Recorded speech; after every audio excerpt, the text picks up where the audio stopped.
everyone. Adam here, So Wizard Podcast. Recently, I had the pleasure of sitting down with Julian Kim and Peter Lee, who are both co-writers, co-directors on this cool new movie coming out called Happy Cleaners. Happy Cleaners is it's a family story. It's about a Korean American family in Flushing, New York, and it's kind of like a slice of life story, but it's very well done, very relatable. We're going to have a full review, full coverage of that movie as it gets closer to their theatrical and VOD release. But these guys were really cool, really passionate about their project, and it was a really cool project to be able to dig into. So check out the interview. I hope you enjoy it. Put this movie on your list as one to watch, and we will also, like I said, be covering it further in another video down the line.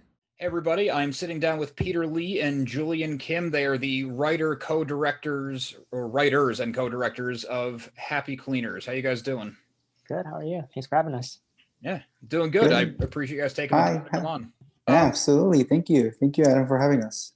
Yeah, I watched the movie last night after work, and I really liked it. But before we get into that, I like to ask, creative people, how did you get started? What was your draw to writing and directing? Okay, so I guess the story that we tell is Julian and I, we grew up in Flushing, Queens. We grew up together. We're childhood friends, and we had always dreamed about making films.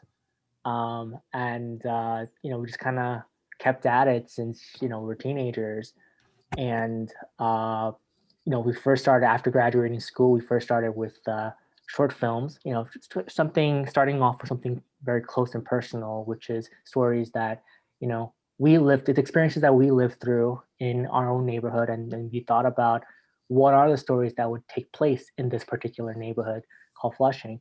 And so from the short films, we were able to just kind of do it for a few years. And, very fortunately, we were able to connect with our executive producer, Korean American Stories. And once we partnered up with them, we really wanted to do a feature length film about these experiences. And so that's just sort of how our startup, in a nutshell. Yeah. Yeah. Oh, okay. I guess my short answer, kind of adding to that, would be like I grew up kind of in love with like cartoons and comics, much like you guys. It's a wizard. But I, wanted to be an animator, but then I saw how much work goes into drawing every single individual cell. So I was like, you know what, screw that. I'm just gonna get people to act, and then kind of fell in love with filmmaking and the art of storytelling. Yeah. Oh, awesome. Okay. So when you guys were first, because you were childhood friends, you said, which is pretty cool that you stuck together all these years and now are working together. Did you always work together, or did one of you take the leap before the other? That I would say it's Julian, because he's a few years older than me. So he was like he was like a high school senior. I was like a freshman, and then he was like the guy doing like video stuff. This is like before YouTube, but then he's still like always cutting things with like shooting things on like little handy cams. And so definitely he had that start. And once you go off to school, I mean, like it was his thesis film that he called me up one day. I was like, yo, I need somebody to produce my film. I was like, I've done this. And he's like, I just need somebody I can trust my money. And then really from there, school days, working on each other's set. And of course, we've had sort of moments where we had to work on our own stuff too. But then I think the more the prolific type of work that, or at least the stuff that really we poured our heart and soul into, we were doing it together from the get-go. Yeah, I mean, that's basically the story. I mean, we kind of like clicked in terms of like our creative vision, because we had this kind of same mission and objective in telling authentic stories. So even though we differed pretty much in certain genres, like I think he was more into like gangster kind of films, and I was more into like sci-fi. And yes, there could be a harmony in those genres, but what we really like vibed with was telling human stories, and what could touch people in terms of like and move people. So yeah, like I think creatively like that we just clicked like that. That's awesome. And speaking of human stories and your collaborations, I guess we should get into Happy Cleaners, which is your latest project. Mm-hmm. I guess it came out 2019. Is that right? Or is it 2020? 2019, we premiered in LA Asian Pacific Film Festival in May, and then we've had like a good year of just festivals going around circuits, and then 2020 happened, and so Right. kind of things slowed down, and then fortunately, we were still able to just just kind of still worked out for us that we were able to release this film this year. So Yeah. yeah. Just to touch on that, it's out Mhm. now or very soon? Oh, very soon. So February 5th to the 11th, there's a very limited run in the actual theaters, but Mhm. given the circumstances, we don't encourage that. Right, whoever has theaters. Yeah. So we're really focusing more on the digital release, which is happening on the 12th, and Okay, it's cool. gonna be available on your usual suspects. Yeah. And we can touch again on that at the end too. I Sure. just wanted to get it out there. Mm-hmm. Did you guys get to go to the festivals with the movie? Oh yeah. Yeah. I mean, from the 19, yeah, so it was a very good year. We got to go through, I mean, we've been 17 different film festivals, so that's almost 17 different, well, that is pretty much 17 different cities, and as well as some more international. So we were able to take the film to even Seoul, South Korea. So that was fun. Oh, very cool. So it's been a tremendous experience. So in one sense, we were very fortunate that we were able to release this in 2019, not 2020, because Yeah. that would have been a complete, Yeah, it would have been bad.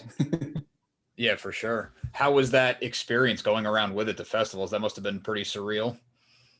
Yeah, we were kind of nervous at first because, if you watch the film, it's a very like,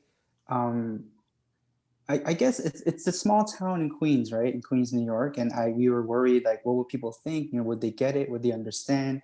But the kind of reaction we received was kind of like surprising, because everyone just kind of got on and said, like, guys, this movie like spoke to me. It was really relevant. It's my story. And that's what really encouraged us and moved us, because we had folks from all different generations who had similar experiences just come up to us and say that.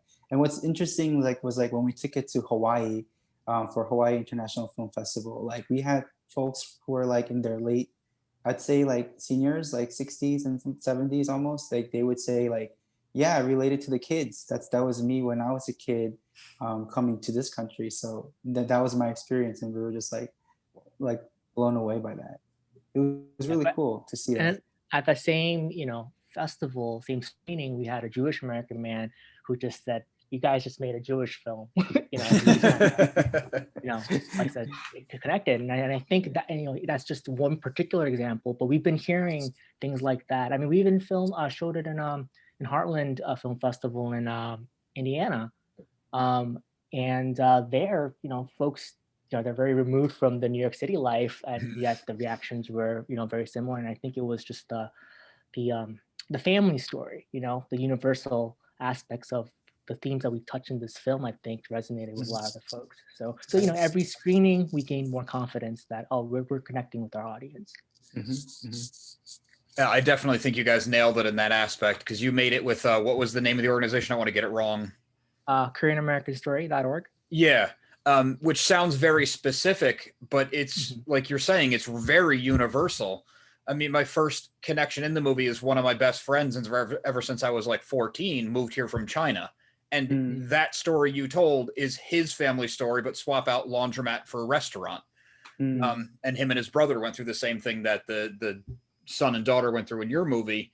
But then as I kept watching it, especially after 2020, it is incredibly universal. 2020 saw a lot of families sticking together, a lot of people moving back in with their parents, even in their 20s or 30s, just to make ends meet. And it was really awesome how it all came together in that way. Thank you, Adam.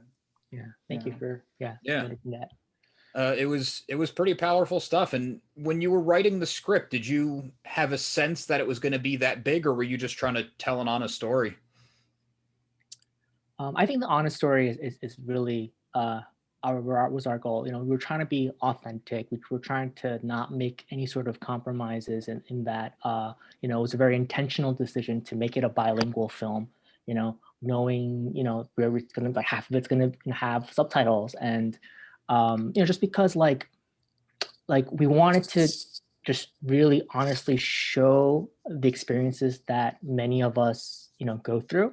And I think staying true to that mission helped us achieve that universality, like you mentioned. A lot of REP loves saying, like, in the specificity there's universality, and I think yeah, just being very from the surface level, it seems a very specific niche film. But then I think many folks who were very happy about this, when they sit down and watch it, they realize it's just a family story. Everybody's got this baggage.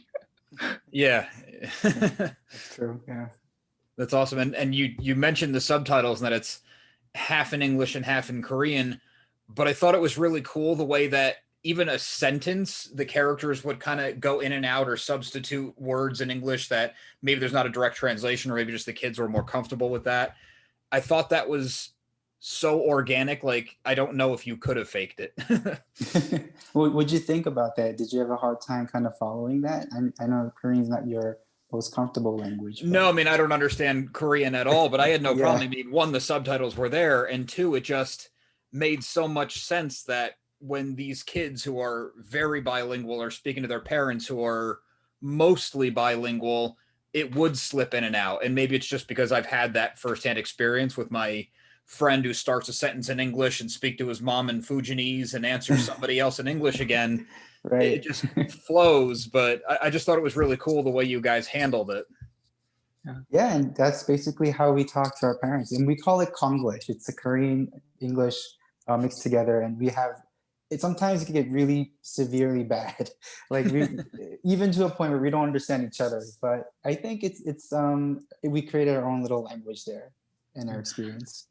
But I think one thing we also like to highlight is, a lot of expressions that we grew up with, we just take it as part of the English language. Not everything is purely English anyway. There are a lot of expressions that we borrowed from French, from the German, whatnot. And so I think sort of the culture and the language that we speak here, I almost think this is what happened like 100 some odd years ago, when you had folks from elsewhere, when they settled. And it's been and at least in New York City, there's a lot of like Yiddish words that we kind of use for throw around too, right? So it's just one of those things where we think that this is sort of a process of the language is kind of getting mixed in, and one day, who knows, maybe we'll just see a wider use of that.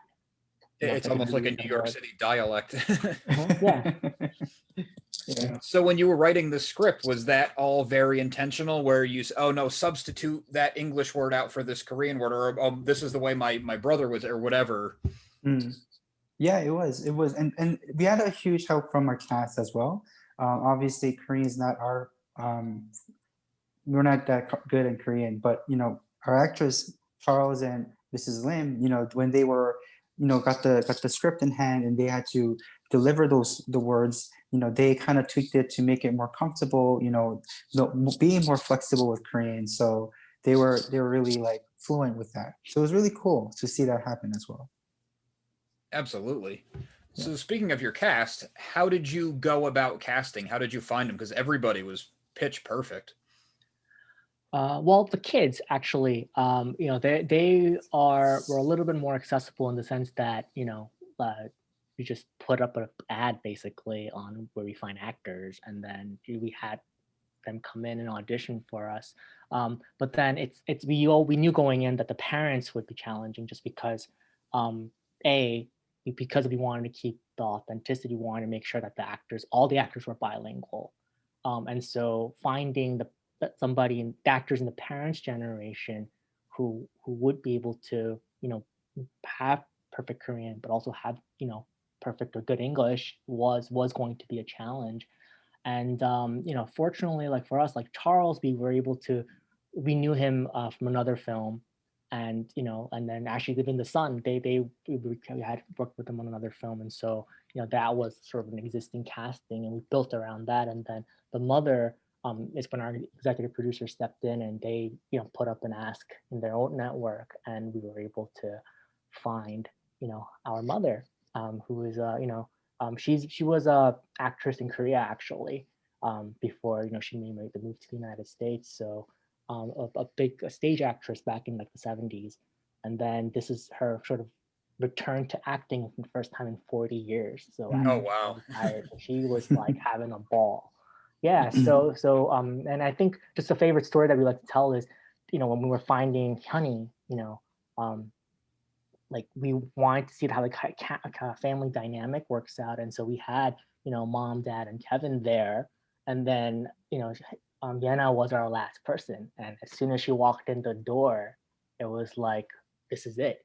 That immediate chemistry worked, and so we had our family. Very Yeah, cool. we had her audition for the scene with Danny, and just reading the lines, it was like very simple scenes and very simple lines, but somehow she was able to understand the emotions and was deliver it like exactly like the way we kind of envisioned it. So then at the end of it, we're like, would you mind staying a bit longer? We have no one else after you. So we got like everyone, Charles, Mrs. Lim, and Yoon, and we said, can you guys do an improv session of just like a family?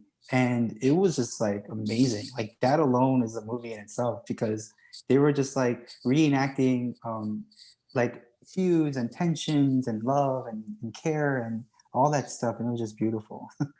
So yeah, it was really great. We were really blessed to have the cast.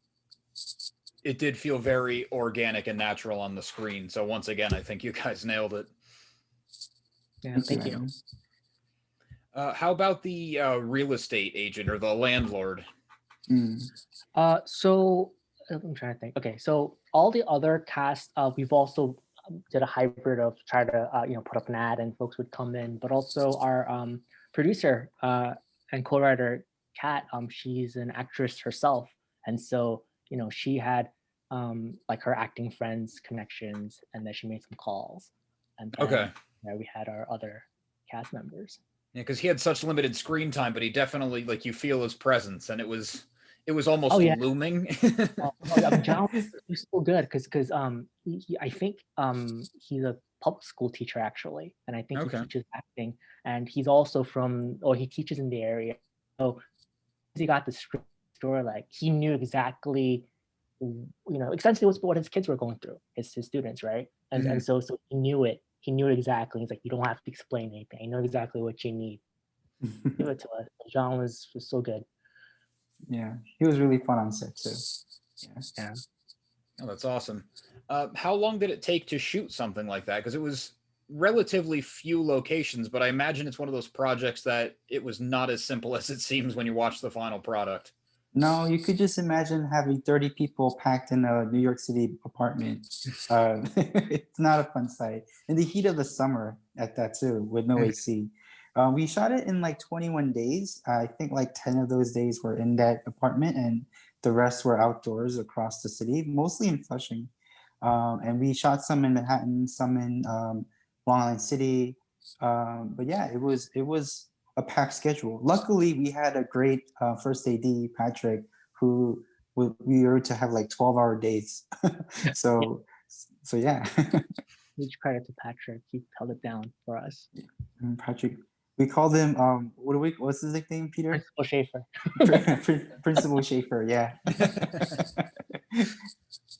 That's awesome. So it's New York City is one of those things that in a movie it's a character in itself. You just can't fake it. So having that as your backdrop, I'm sure with all the issues of like limited space in the apartment, like you said, was probably also kind of a blessing to tell that story because it is that American immigrant story.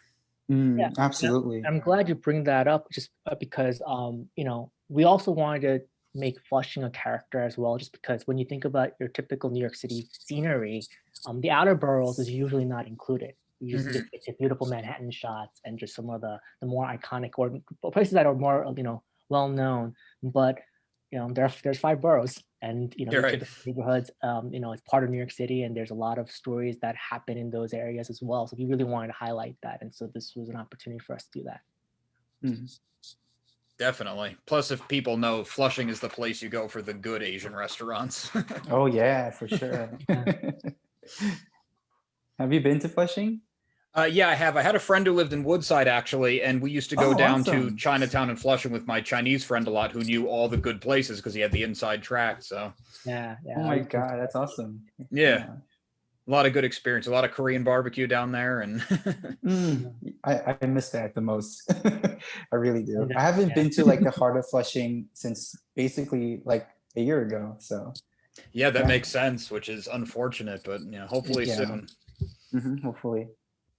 So with the release, I know COVID's probably making things non-traditional from how you would like to be doing it. What is your strategy for the release? But like you said, Adam, I think once this pandemic hit, people are coming back to homes, and we really wanted this to focus on family. And maybe this could be a good opportunity for people to, get with your mom and your dad and watch a movie together, like the old times or something, and just have a discussion. At the end of the day, we're talking about an American film about a family, and it's a family drama. So we want people to have that kind of conversation. It definitely helped us on a personal level just to kind of open up to our parents. We got new perspective of what it was like to be a first gen American immigrant coming here to start a family, and all the kind of grudges we had about our moms and our dads about growing up here kind of faded once we kind of were in their shoes as we're writing this story and working on the project. And more than that, we just developed a great appreciation for them, and all the things they've done for us. So even though they might say it, like, we definitely felt the love, and we hope that people who watch the film could also have that kind of conversation and share the love. So yeah, we during these times, what's most important is each other, and I think we should just kind of make sure we cherish that. How about you, Peter? I mean, Julian just took the words out of my mouth, so yeah, I've got nothing else to add. That's awesome. That's really a really nice way to phrase everything. Really, like I have nothing to add. One thing that I thought was cool that you kind of triggered it when you were talking. At one point, Honey has this speech about Korean American where the kids there are the hyphen between. And then when she Mm, said that, I thought about, my own friend or anyone who does have parents who moved here and are working the tough jobs with the long hours and forcing their kids into school. And maybe you think it's overbearing, but they're just trying to bridge that gap into the better life they want for them. So everything you just said really summed up the whole heart of the movie. mm, yeah. And I think, a lot of times, like, the joke is like, when we're here, we're treated as foreigners, but when we go to Korea, we're also like not seen as like, natives. So we're like, where's our place? Mhm. But I think the color gray is a color of itself, and we should just embrace that. And eventually, the beauty of it all is that we'll all be Americans at the core of it. So we are pursuing that, we're pushing for that, and just, you know, embracing our identity, our culture, and how we were brought up and our experiences. So yeah, I mean, if anyone is going through that same kind of identity crisis that we had, just be sure, just know that you're not alone. We're here too. So yeah, yeah. Very nice. You could get into public speaking. I'll just make films, Adam. There you go. Reach a bigger audience that way, right? Yeah. Well, that's awesome, guys. I really appreciate you taking the time. I really like the movie. So why don't you tell everybody where they can find you, where they can find the movie, your socials, and plug Yeah, away. so follow us at Happy Cleaners Film on Instagram and Facebook. Our film is out on demand, Amazon, Apple TV, iTunes on February 12th. We do have a virtual event on February 26th where you can meet with us. So check in with us. It'll be like a little Q&A session hosted by KoreanAmericanStory.org. And yeah, just again, get your mom, get your dad, just watch the film together, and hopefully you'll enjoy. Awesome. Well, thanks again, guys. Congratulations on the movie. It came out great. Yeah, thank you so much, Adam, for No, thank you, Adam. coverage and Yeah, sharing your thoughts with us. We always enjoy talking about it. Absolutely. yeah. Yeah, Thanks, Adam. Yeah. thank you. Yeah. Take it easy. Bye. Huge thanks again to Peter Lee and Julian Kim for coming on to talk to me about Happy Cleaners. Like I said, add this one in your list of things to watch coming soon. We will be doing a full video on the movie itself as we get closer to the release date. Please remember to subscribe to our channel. Every little bit helps, really helps us grow our audience. We got a lot of cool stuff coming up. You're not going to want to miss it. Also, make sure you listen to So Wizard Podcast every single week, wherever you get your podcasts. So Wizard Podcast can also be found on Patreon, where for as little as $1 a month, you get multiple monthly bonus shows. SoWizardPodcast.com is your resource for reviews, recommendations, merchandise, videos, and more.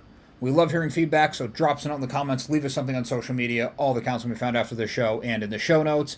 And also in the show notes, you can find links to all the relevant Happy Cleaners socials and contact information. Thanks again.